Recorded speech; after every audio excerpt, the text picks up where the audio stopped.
Halo, assalamualaikum warahmatullahi wabarakatuh. Kembali lagi bersama saya di channel Mazaya Zuhairi Navia. Masih membahas di seputar budidaya ikan nila, sobat. Semoga hari ini sobat yang menonton diberikan kesehatan, yang sakit diberikan kesembuhan, diangkat penyakitnya, amin. Kali ini sobat, saya akan membahas soal tips budidaya ikan nila di kolam tanah, sobat. Nah, tipsnya seperti apa? Jadi untuk Anda yang baru memulai usaha di bidang ini, tentunya harus ada sedikit referensi, dan saya akan membagikan sedikit referensi karena sebatas pengetahuan saya saja, sobat. Untuk memulai budidaya ikan nila di kolam tanah, sobat, ada beberapa faktor yang perlu dicermati supaya budidaya ikan nila sukses serta menghasilkan panen ikan yang berbobot besar dan berkualitas, sobat. Nah, itu katakan saya di video sebelumnya, ikannya yang memiliki standar kualitas pasar, kemudian memiliki spek atau bobot yang sesuai dengan keinginan pasar, sobat, permintaan pasar gitu. Ini bibitnya ya, sobat, tempat bibit.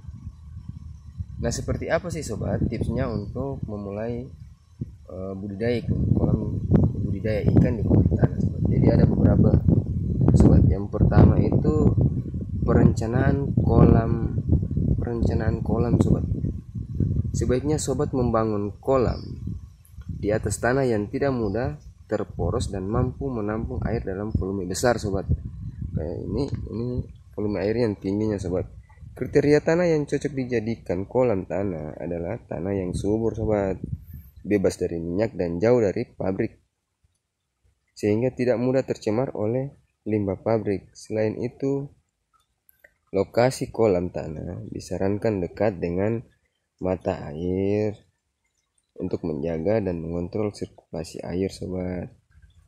Jadi seperti ini, sobat. Ini penampakannya, sobat. Sirkulasi airnya seperti ini, sobat. Ini airnya mengalir, sobat.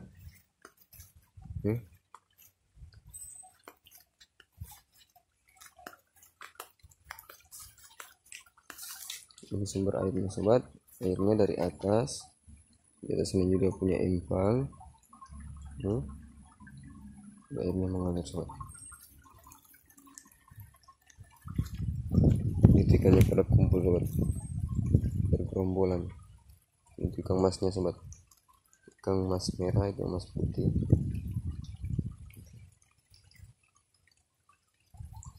Nah, berikut langkah-langkah, sobat, untuk pembuatan kolam tanah ya, sobat ya.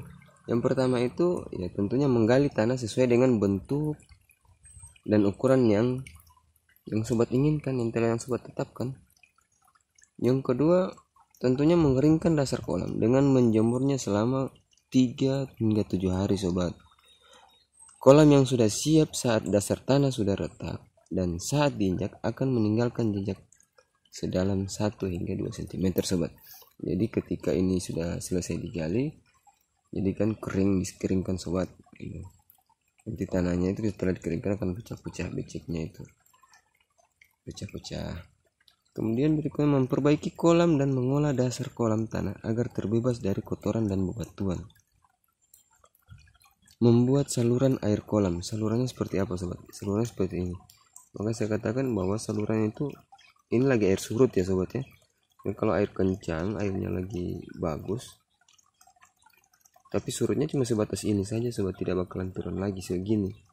Ini mungkin di atas lagi penggunaan airnya, sobat ya. Ini kalau airnya normal, ini sirkulasi airnya bagus, sobat. Di sini ujung sana satu ada sirkulasi, di sini juga ada satu sirkulasi. Jadi ada banyak sirkulasi supaya ikannya segar, sobat.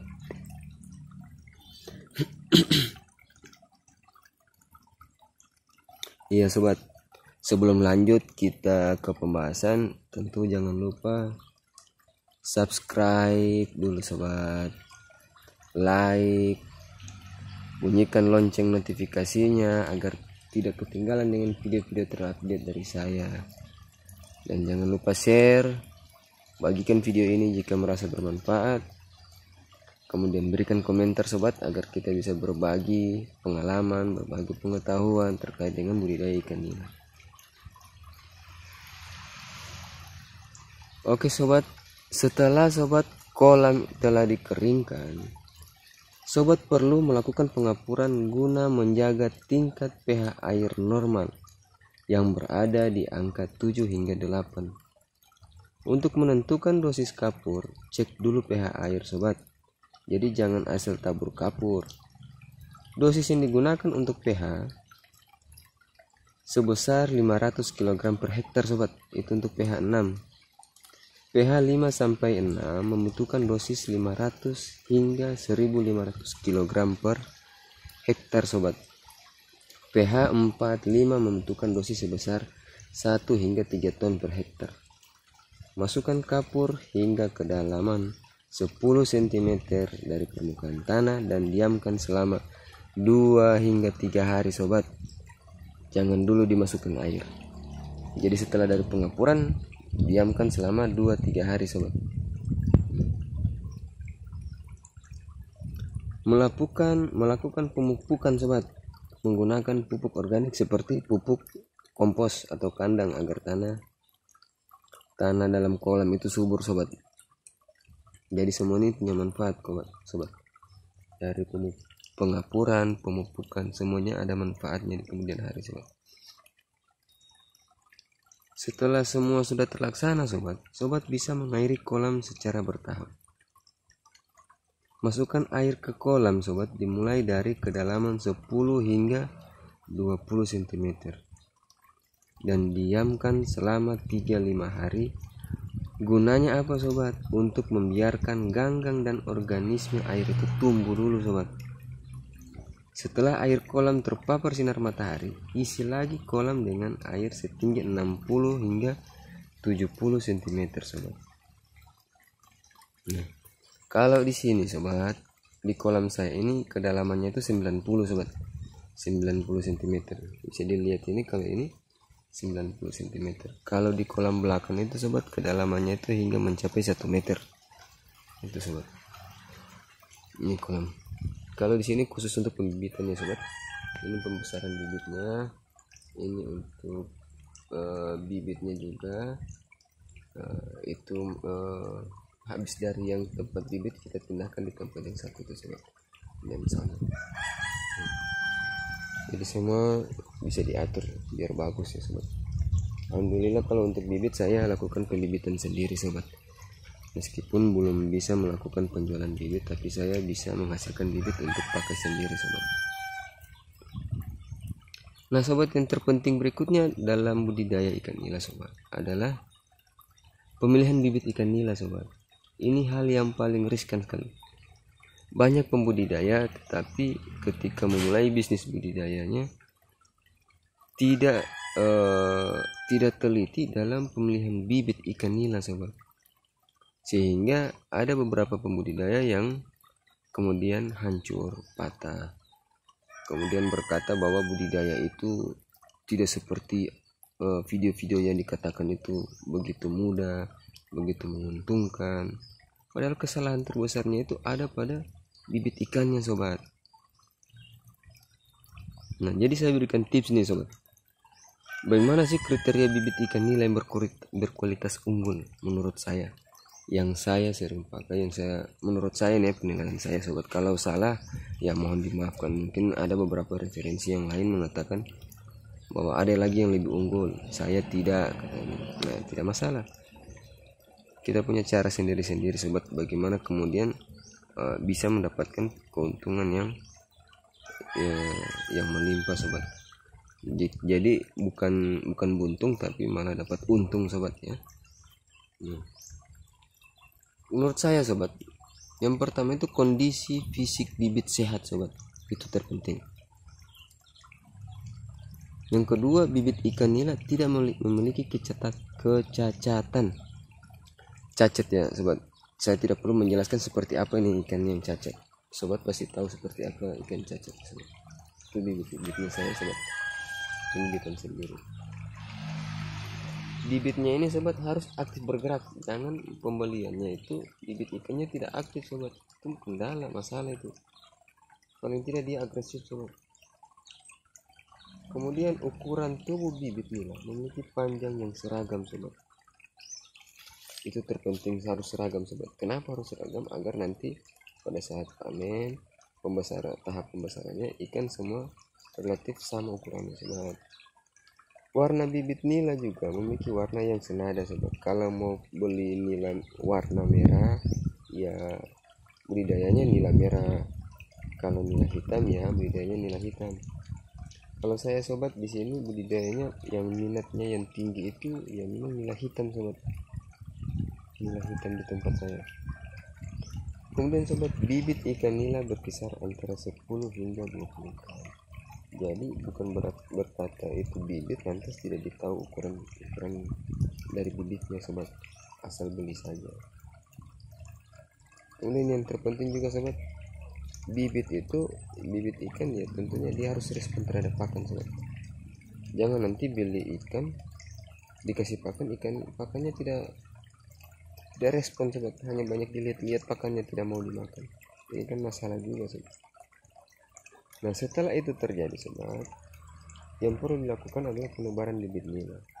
Penebaran bibit nila sobat itu juga tidak semudah seperti yang sobat pikir, bahwa ada bibit ya buat keramba, ada punya kolam, yang penting sudah punya air lepas saja sobat.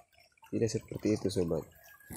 Jadi kalau ingin memiliki hasil yang maksimal, tentunya harus dikerjakan dengan teliti sobat, tidak sembarang kerja.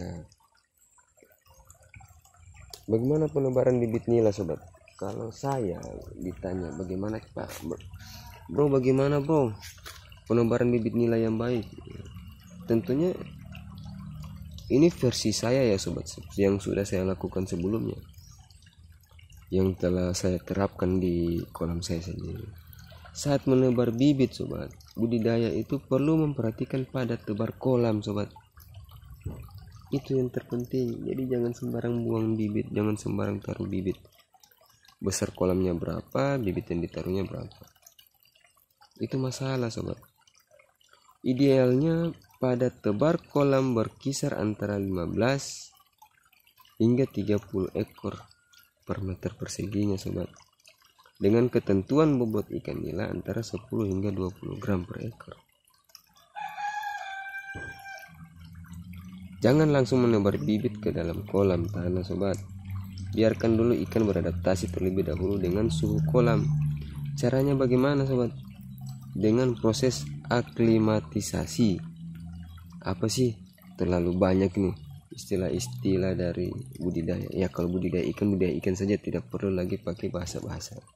Itu kan biasanya sering dibilang ke saya sobat, kalau budidaya saja, tidak perlu lagi pakai bahasa-bahasa ilmiah. Padahal yang saya bilangnya betul, aklimatisasi. Ya harus dijelaskan juga ya. Jadi biasanya bilang aklimatisasi itu membiarkan wadah plastik ikan itu, bibit itu di atas permukaan air dulu selama beberapa jam. Setelah itu baru dibuka wadah plastiknya dan biarkan bibit keluar dengan sendirinya secara perlahan. Itu maksudnya sobat. Orang biasanya belum dengar penjelasan, komennya sudah terlalu panjang. Gitu sobat, itu versi saya sobat ya, karena saya telah melakukannya sendiri nih sobat. Nah, kemudian ada tahap berikutnya lagi sobat. Tahap apa itu? Pemberian pakan sobat. Pemberian pakan juga tidak kalah pentingnya sobat, untuk menentukan ukuran bobot, kemudian untuk menentukan siklus panennya sobat nanti. Karena permintaan pasar itu berbeda-beda, ada yang minta sekilonya isi 4, 200 gram, ada 250, ada yang mintanya 500 gram. Nah itu yang menentukan adalah pada saat pemberian pakan sobat. Pemberian pakan ini memang sangat krusial bang. Sobat dapat menggunakan pakan alami atau pakan buatan pada bibit ikan nila sobat. Namun sobat perlu memperhatikan kandungan nutrisi sobat di dalam pakan. Pakan buatan seperti pakan pelet sobat harus mengandung protein sebanyak 20 hingga 30% sobat. Bahkan kalau untuk pembibitan sobat, pembibitan itu biasanya saya menggunakan protein yang di angka 40 sobat, hingga 45. Karena proses awal itu sobat. Jadi starternya itu saya mulai dengan protein yang cukup tinggi sobat. Setelah dimulai dengan protein cukup tinggi, sekitaran sebulan pakannya saya rubah sobat. Jadi porsi pakan itu sobat, setiap harinya saya ambil 3% sobat. Dan sudah menjadi standar sobat. Semua pembudidaya tahu bahwa pemberian pakan itu diambil dari hitungan bobot ikan sobat, itu minimal sudah 3%. Pemberian pakan juga dilakukan ya paling tidak 2 kali atau 3 kali dalam sehari sobat. Kalau tidak bisa 3 kali sehari, ya 2 kali sobat, pagi sama sore.